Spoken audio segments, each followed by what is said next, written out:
পানী ছিটিয়াই থৈ গ'ল আমাক পানী ছিটিয়াই থৈ গ'ল এইফালৰ পৰা ছিটিয়াই বেছি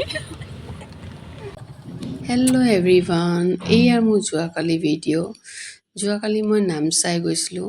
এয়া চাওকচোন কিমান দীঘলীয়া ভিৰ, তাতে এয়া হাতে হাতে বাল্টি। আপোনালোকে এতিয়া ভাবিছে চাগে এয়া কি হয়। এয়া হৈছে ৱাটাৰ ফেষ্টিভেল। মই ৱাটাৰ ফেষ্টিভেল চাবলৈ যোৱা নাছিলোঁ, কিন্তু মই দেখি পালোঁ, বহুত ভাল লাগিলে।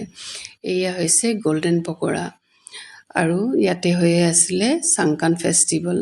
খুব ভালে লাগিলে চাই কিনে, যিহেতু মিড এপ্ৰিলতে এই ফেষ্টিভেলটো পাতে। 14, 15 and 16 পাতিছে। যোৱাকালি থাইলেণ্ডৰ পৰাও কিবা প্ৰগ্ৰাম আছিলে, মই চাব নাপালোঁ। বহুত ভাল আছিলে, আপোনালোকে যদি আহে চাব পাৰে। এয়া হৈছে আপোনাৰ নিউ ইয়েৰ চেলিব্ৰেশ্যন কৰে, যিহেতু আমি যেনেকৈ বহাগত চেলিব্ৰেশ্যন কৰোঁ, ইহঁতেও নিজৰ চেলিব্ৰেশ্যন কৰে। বহুত ভাল অনুভৱ হ'ল মোৰ, এইবাৰ প্ৰথম চাব পালোঁ। আপোনালোকে যদি অৰুণাচল আহে নিশ্চয় চাব। Thank you, bye by.